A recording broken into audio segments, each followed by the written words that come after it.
안녕하세요.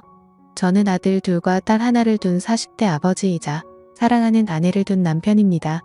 일단 제 아내는 나이가 10살 넘게 어리다고 볼 정도로 동안에다가 피부 관리는 물론 운동도 꾸준히 해서 누가 봐도 예쁘다고 할 정도로 참한 여자입니다. 우리 집은 평화롭고 화목한 집이며 부부 사이도 좋습니다. 또한 커피숍 3곳을 운영하고 있기에 경제적으로는 어려움이 없습니다.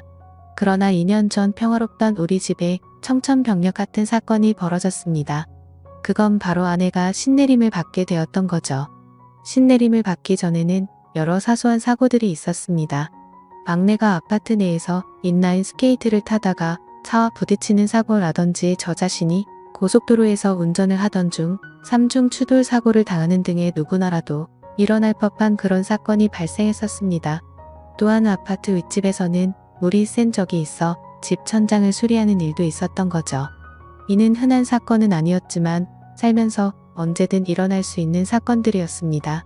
그런데 아내와 장모님은 이 모든 일이 아내가 신내림을 받지 않아서 발생한 것이라고 주장하더라고요.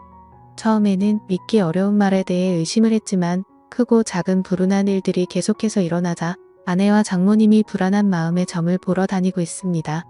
예전에는 아내에게 동자신이 와서 누름굿을 한 적이 있었는데 그때는 이미 지나간 일이어서 별 다른 신경을 쓰지 않았습니다. 그러나 이번에는 무당을 찾아간 아내와 장모님이 들은 얘기에는 소름이 끼쳤습니다. 무당은 아내의 사주가 신내림을 받아야 하는 사주라고 말했습니다. 아내의 사주에는 원진살, 상문살, 형살, 백호살 등 흉한 부분이 많아 영매를 해야 하는 사주로 판단했다고 합니다. 또한 아내의 사주에는 여자 형제의 영혼이 깃든다는 축토와 6대조부 영혼이 깃든다는 경금이 있는데 이런 경우는 본인이 무병이 생겨 흉한 일을 겪을 수도 있고 본인이 흉한 일을 겪지 않으면 다른 가족에게 영향을 미쳐 다른 가족이 다치거나 죽어나 간다고 했습니다. 무당은 신내림을 받아야 하는 사주를 가진 사람이 신내림을 받지 않는다면 신을 부정하고 노하게 만드는 일이라며 그로 인해 좋은 신이 악하게 변해 주변 사람을 치고 다닌다고 설명했습니다. 따라서 신내림을 받을 때까지 불운한 상황을 계속 당하게 되고 사람이 죽어나가는 것이라고 말했습니다. 우리가 몇 개월 사이에 이런 사고를 겪은 것도 다 이런 이유 때문이라며 끝까지 신내림을 받지 않고 버티면 이것은 단지 시작에 불과하며 앞으로 다가올 큰 일을 감당할 수 없을 것이라고 강조했습니다.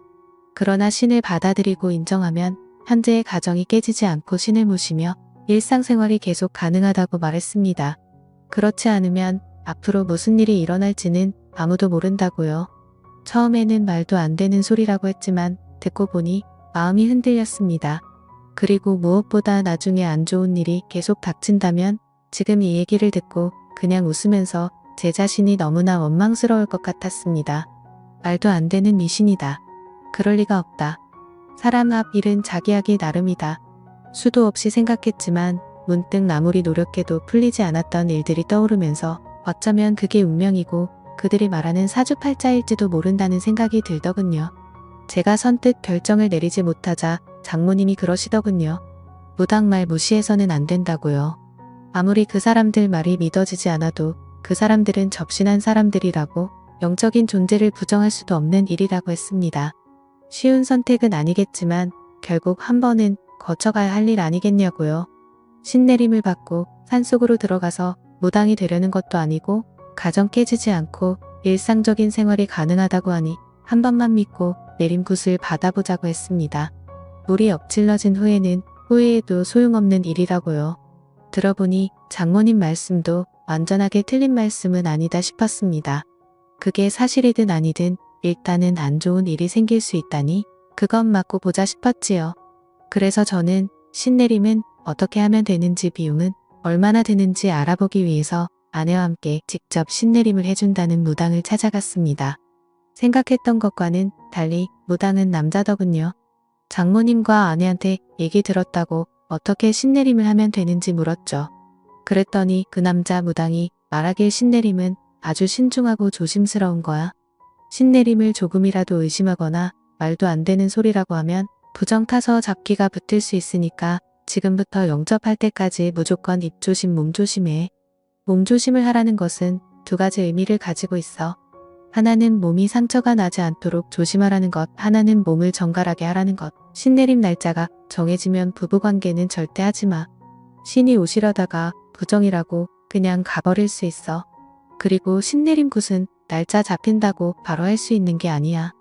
허주 굿을 먼저 하고 옳은 신이면 받아들이고 옳지 않은 신이면 떨쳐내고 다시 올바른 신을 받아야 하는데 허주 굿은 한번 진행할 때마다 그리고 내림 굿을 하는 데는 1,500만 원이 될 거야. 하더군요. 허주 굿이 뭔지 내림이 뭔지 모르겠지만 일단은 알겠다고 빨리 진행시키고 싶다고 했습니다. 그러면 허주 비용 먼저 선입금 시키고 한 달 후에 몸도 마음도 정갈하게 해서 그때 보자고 하더군요. 저는 무당이 하라는 대로 돈을 입금시킨 후 한 달 동안 부부관계도 하지 않고 신내림하는 날짜만 기다렸습니다. 빨리 끝나고 일상으로 돌아가고 싶었습니다. 그렇게 한 달 후 허주 굿이라는 걸 시작했습니다. 허주 굿은 비공개로 진행되며 기도를 하고 싶으면 건물 밖에서 기도를 드리고 절대 안으로는 들어오지 말라고 하더군요. 사람들이 들락거리면 신들이 편하게 출입하지 못한다고요. 저는 알겠다고 하고 차에서 기다렸고 장모님은 그 땅 바로 앞에서 돗자리를 깔고 기도를 올렸습니다. 아내는 평상복이 아닌 하얀 한복 같은 것으로 갈아입고 허주 굿을 하러 들어갔는데 3시간이 걸려도 안에서 나올 생각은 않는 겁니다. 그래서 장모님한테 가서 왜 이렇게 안 나오냐고 원래 이렇게 오래 걸리는 거냐고 했죠. 그랬더니 그때 상황에 따라 다르지 않겠냐며 아무래도 일이 잘 안 풀리는 것 같다고 장모님은 더 열심히 기도를 올리셨습니다. 저는 도대체 저 안에서 무슨 일이 일어나는지 궁금했습니다. 어떤 때는 방울 소리 같은 것이 요란하게 났다가 어떤 때는 주문을 외우는 듯한 소리가 들렸다가 또 갑자기 조용해지기도 하길래 그 안에 한번 들여다보려고 하다가 관뒀습니다. 혹시나 저 때문에 부정 탔다고 할까 봐서요. 저는 굿이 끝나기만을 기다리며 차에 앉아 있었죠. 그렇게 굿을 시작한 지 5시간쯤 지났을까? 아내가 기진 맥진한 듯 나오더군요. 그런데 그 무당이 아내한테 물을 뿌렸는지 아내가 물에 들어간 것인지 온몸이 흠뻑 젖어 있었고 아내 몸매는 보기 민망할 정도로 겉으로 드러나 있었습니다. 저는 아내가 그러고 있는 게 민망해서 왜 이렇게 옷이 젖어 있냐고 했더니 신이 잘 오지 않는다면서 그 무당이 계속 물을 뿌렸다고 하더군요. 그도 참 별나게 한다 싶었습니다. 저는 일단 아내 보고 차에 들어가 있으라고 말하며 차로 보내고 그 남자 무당을 만나러 갔습니다. 어떻게 됐냐고 물었죠. 잘 끝났냐고요. 그랬더니 이 남자 무당이 혹시 오기 전에 부정 타는 짓 했냐고 묻더라고요. 저는 그런 적 없다고 말하자 오늘은 좋은 신이 오시지 않았다고 하더군요. 그래서 제가 무슨 소리냐고 시키는 대로 다 했고 한 달간 부부관계도 안 했다고 무슨 부정이 탔느냐고 했죠. 그랬더니 그런 마음에서 부정이 탄 모양이라고 신을 부르는 나를 믿고 신이 오실 때까지 기다려야 되는데 아무래도 신이 오시지 않을 거라는 의심을 한 것 같다면서 허주 굿을 한 번 더 해야겠다고 하는 겁니다. 그러면 다시 비용을 800만 원 내야 하냐고 따지듯이 물었더니 선심 쓰듯이 원래는 800만 원인데 어느 정도 진행이 되었으니 500에 해주겠다고 하더군요. 다른 방안이 없다 보니 일단 저는 알겠다고 하고 아내를 데리고 집으로 왔습니다. 집에 도착해서 아내에게 물었죠. 도대체 안에서 무슨 일이 있었냐고. 제대로 한 것 맞냐고 했더니 아내는 무당이 했던 말대로 신을 불러내는 허주 굿이라는 것을 했다고 했습니다. 맨 처음에는 무당이 방울과 부채를 막 흔들면서 주문을 외우더라고 하더군요.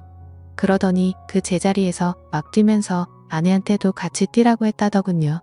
아내도 무당이 시키는 대로 막 뛰었는데 아무리 뛰어도 그만 뛰란 말을 안 해서 뛰다가 힘이 들어서 뛰는 것을 멈추고 숨을 헥헥거리며 있었습니다.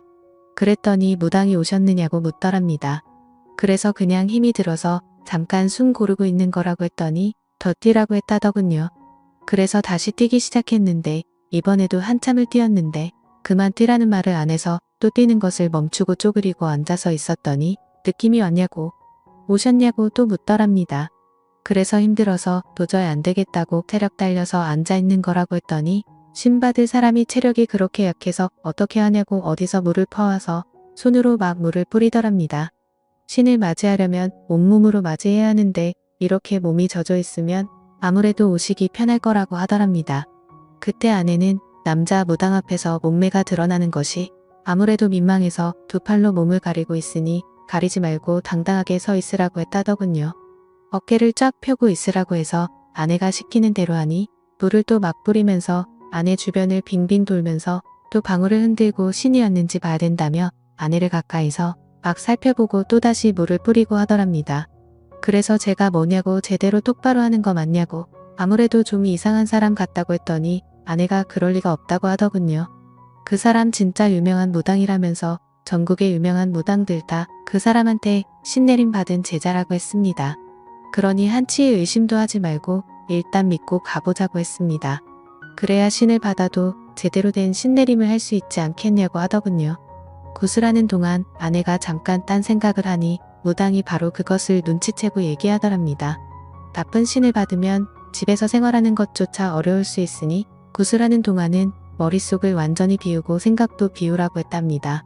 그렇게 남자 무당이 제 아내에게 물을 뿌리고 아내를 잡아먹을 듯이 노려보고 또다시 물을 뿌리는 과정을 몇 시간 동안 진행하더니 신이 오신 것 같다고 말했답니다.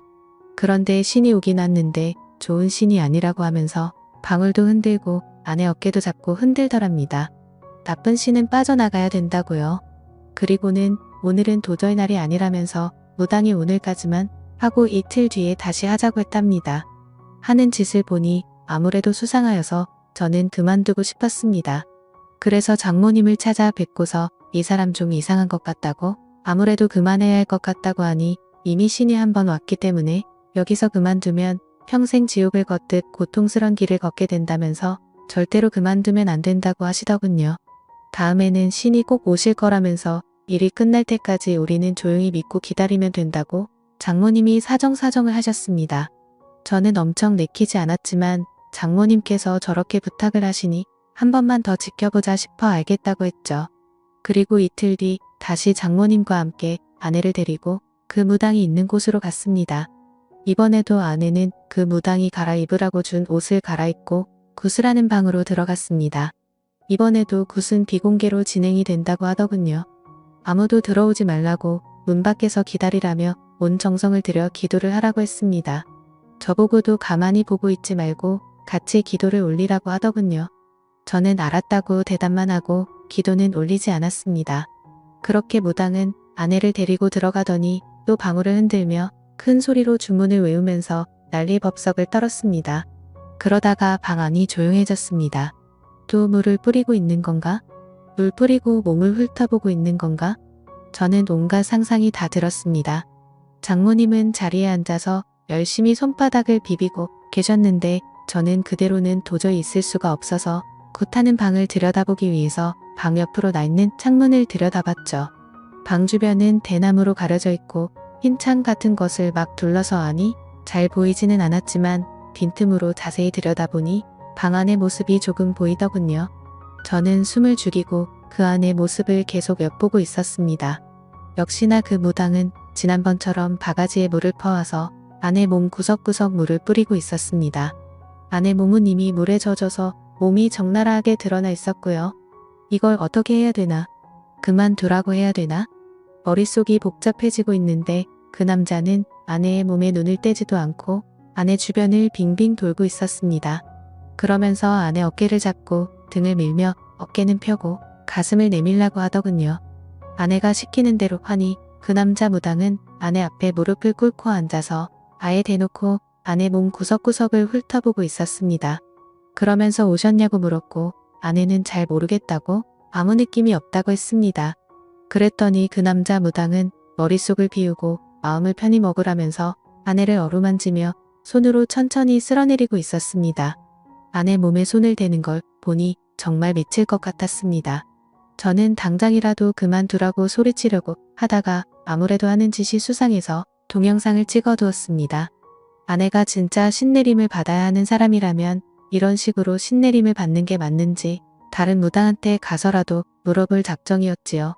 저는 잘 보이지도 않는 방 안으로 휴대폰 카메라를 켜서 동영상을 찍고 있는데 갑자기 아내가 깨아 소리를 질렀습니다.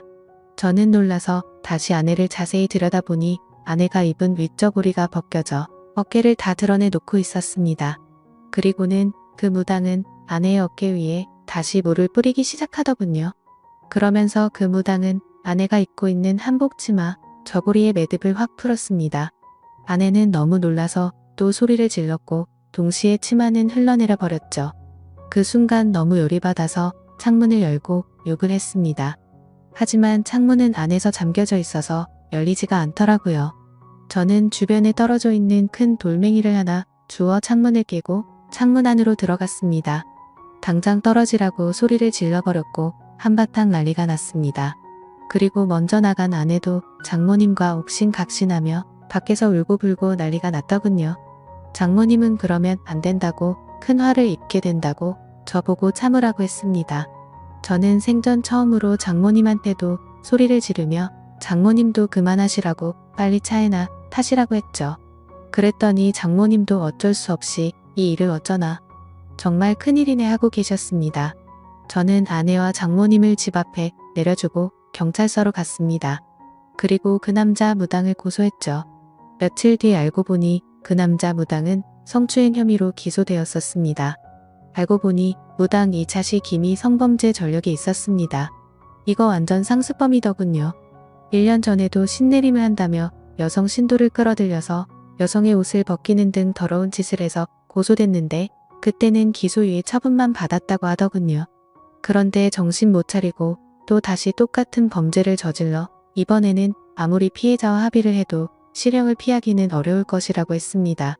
그렇게 그 인간은 재판을 받게 되었는데 징역 5개월에 집행유예 2년을 선고받았고 성폭력 치료 프로그램 40시간 이수에 5년간 신상정보 공개를 하게 되었습니다. 그리고 그 사기꾼 성범죄자한테 들어간 돈은 그대로 회수하였습니다.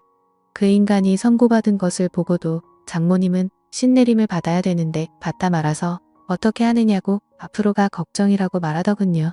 그래서 제가 장모님한테 저런 사기꾼이 하는 말을 믿냐고, 신내림은 무슨 신내림이냐고, 여자 꼬셔서 어떻게 하려고 하는 더러운 놈이니까 신내림이니 뭐니 그런 말 신경 쓰지 말라고 했죠. 우리 집에 아무 일도 안 일어난다고 말했습니다. 제가 그렇게 열을 올려 열변을 토하듯이 얘기를 하니 장모님은 알겠다고 대답은 했지만 여전히 안절부절 못하시는 것 같았습니다. 그때 그 일이 있고 나서 지금 2년이 지났지만 제가 운영하는 커피 전문점은 여전히 잘 되고 있고 그 무당놈이 얘기한 가시 갓길이나 지옥 같은 고통은 아직 전혀 없습니다. 앞으로도 당연히 없을 거라고 생각합니다. 이번 일로 크게 깨달았죠. 그런 말에 현혹되어 무당을 따라다니면 평생 무당 손에서 놀아나서 무당을 벗어날 수 없게 되고 나중에는 무당의 노예가 된다는 것을요. 그리고 아내한테 얘기했죠. 앞으로 절대 장모님 말 듣고 무당 집 같은데 따라다니지 말고 정 믿음이 필요하면 다른 종교를 가지라고 했습니다. 그런데 가서 너무 맹신하다 보면 당신 정신까지 망가진다고요. 그랬더니 아내도 그렇게 하겠다고 하더군요. 평온했던 가정의 무당 말만 믿고 신내림을 받았다가 정말 큰일 날 뻔했던 일이 이 정도로 끝나서 얼마나 다행인지 모르겠습니다. 앞으로는 그런 말에 현혹되지 않고 현실에 충실하며 살아가려고요. 제 사연을 읽어주셔서 감사합니다.